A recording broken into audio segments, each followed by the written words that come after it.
काल अमित शहांनी संसदेच्या सभागृहामध्ये केलेल्या एका वक्तव्याचे पडसाद आज संसद आणि विधिमंडळ दोन्हीकडे उमटले। विरोधकांकडून टीकेची झोड उठवण्यात आली, तर प्रत्युत्तरादाखल थेट पंतप्रधान मोदींनी एक्सपोज करत काँग्रेसवरती निशाणा साधला। बघूयात या सगळ्याचा आढावा घेणारा हा खास रिपोर्ट। अभी एक फैशन हो गया है, आंबेडकर आंबेडकर आंबेडकर आंबेडकर आंबेडकर आंबेडकर। इतना नाम अगर भगवान का लेते तो 7 जन्मों तक स्वर्ग मिल जाता। इनका पूरा का पूरा काम अंबेडकर जी ने जो किया और जो कॉन्स्टिट्यूशन है उसको खत्म करने का है। वो बाबा साहब अंबेडकर के संविधान को रेस्पेक्ट नहीं देना चाहते हैं। आंबेडकर, देव, स्वर्ग आणि फॅशन या शब्दांमुळे संसदेपासून ते विधिमंडळापर्यंत एकच गदारोळ झाला। दिल्लीत संसदेची दोन्ही सभागृह तहकूब झाली, तर राज्यातही विरोधकांनी सभात्याग केला। केंद्रीय गृहमंत्री अमित शहांनी केलेल्या वक्तव्यावरून हा वाद तापलाय। शहांच्या वक्तव्याविरोधात काँग्रेस आणि इंडिया आघाडीचे नेते आक्रमक झालेत। शहांच्या वक्तव्याचा निषेध करण्यासाठी संसद परिसरात काँग्रेसनं राहुल गांधी आणि प्रियंका गांधी यांच्या नेतृत्वात आंदोलन केलं। राहुल गांधींनी एक्स पोस्ट करत आपला निषेध नोंदवला। मान्यवर, अभी एक फैशन हो गया है, अभी एक फैशन हो गया है, आंबेडकर आंबेडकर आंबेडकर आंबेडकर आंबेडकर आंबेडकर। इतना नाम अगर भगवान का लेते तो 7 जन्मों तक स्वर्ग मिल जाता। अच्छी बात है ना, सुनिए तो, सुनिए ना, आप सुनिए ना, मैं बताता हूं। हमें तो आनंद है कि आंबेडकर का नाम लेते हैं। आंबेडकर का नाम अभी 100 बार ज्यादा लो, परंतु साच अर्थ में आंबेडकर जी के प्रति आपका भाव क्या है? ये पहले ही कह रहे थे कि कॉन्स्टिट्यूशन को हम चेंज करेंगे, ये इसके खिलाफ है, अंबेडकर जी के खिलाफ है, उनकी विचारधारा के खिलाफ है। इनका पूरा का पूरा काम अंबेडकर जी ने जो किया और जो कॉन्स्टिट्यूशन है उसको खत्म करने का है। क्या मांग करते हैं? उनकी जो मनुस्मृति की आइडियोलॉजी है वो और आरएसएस की आइडियोलॉजी जो है वो दर्शाता है कि वो बाबा साहब अंबेडकर के संविधान को रेस्पेक्ट नहीं देना चाहते हैं।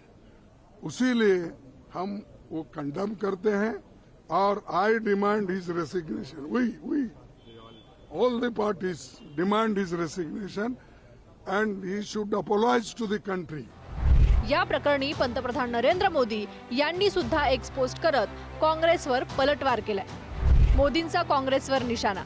पंडित नेहरूंनी डॉक्टर बाबासाहेब आंबेडकरांच्या विरोधात प्रचार केला होता। काँग्रेसनं 2 वेळा डॉक्टर बाबासाहेब आंबेडकर यांना हरवलं। बाबासाहेब आंबेडकर यांना भारतरत्न नाकारलं। आंबेडकरांचा फोटो संसदेच्या मध्यवर्ती सभागृहात लावू दिला नाही, अशी तोफ मोदींनी डागली। केवळ दिल्लीतच नाही तर अवघ्या देशभरात याचे पडसाद उमटले।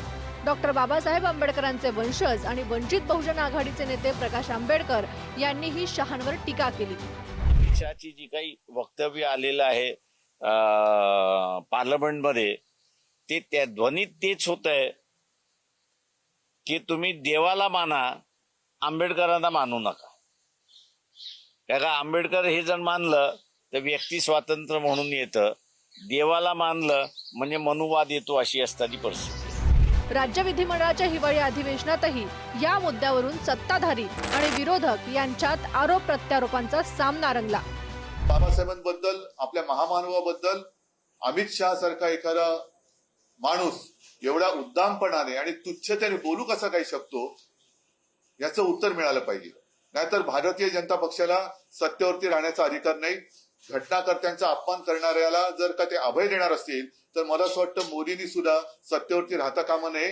त्यांनी एकतर अमित शहांवरती कारवाई करावी, नाहीतर मोदींनी सत्ता सोडावी। अमित शहाजींचं वक्तव्य हे सकारात्मक आहे। बाबासाहेब आंबेडकरांच्या बद्दल नितांत आदर संपूर्ण देशाला आहे, भाजपच्याही नेतृत्वाला आहे, आणि त्यामुळे या विधानाचा विपर्यास करून गैरसमज निर्माण करण्याचा प्रयत्न होतो, हे दुर्दैवी बाब आहे। आंबेडकर आंबेडकर आंबेडकर हे फॅशन नाही, आमच्या मनातला आवाज आहे, मनातला आवाज। जेव्हा अन्याय होतो, जेव्हा अत्याचार होतो, जेव्हा अनाचार होतो, तेव्हा फक्त एकच माणूस ऊर्जा देतो, एकच नारा ऊर्जा देतो, तो म्हणजे जय भीम। त्यामुळे काल जे म्हणण्यात आलं फॅशन आहे, ती फॅशन नाही बाबा। त्या बापाचं नाव घेतल्याशिवाय आम्ही पुढेच जाऊ शकत नाही. लोकसभा आणि विधानसभा निवडणुकीत संविधानाचा मुद्दा घेऊन मैदानात उतरलेल्या इंडिया आघाडीला शहांच्या वक्तव्यानं आयतं कोलीत मिळालंय. विरोधक ते इतक्या लवकर विझू देतील असं वाटत नाही. विक्रांत शिंदेसह ब्युरो रिपोर्ट, पुढारी न्यूज.